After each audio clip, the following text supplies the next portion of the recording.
Hi friends, তোমরা কেমন আছো? আজকে আমার মা এসেছে মেয়েকে দেখতে মাটন নিয়ে। সেই মাটন রান্না করছি। তো মাটনটাকে পেঁয়াজ আদা রসুন সব দিয়ে সুন্দর করে কষিয়ে নিয়েছি। আলুটা ভেজে রেখেছিলাম, আলুটা দিয়েছি।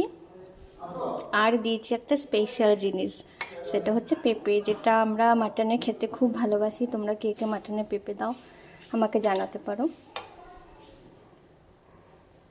এবার এটা কষা হয়ে গেছে, তো জলটা একটু ফুটে এলে এটাকে প্রেসার কুকারে দিয়ে দেবো।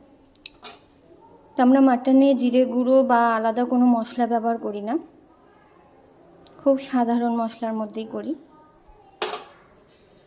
একটু নুন, হলুদ, একটু কাশ্মীরি লঙ্কার গুঁড়ো আর কয়েকটা কাঁচা লঙ্কা দিয়েছি। আর তেলের ওপরে তেজপাতা দিয়েছিলাম।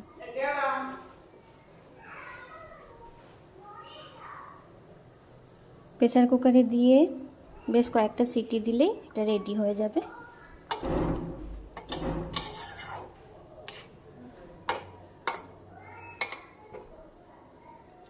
এই পেঁপেটাকে মাঝখান দিয়ে এরকম করে ফালি করে নিয়েছি, পুরোটা নয়, যাতে প্রেসারে দিলে গলে না যায়।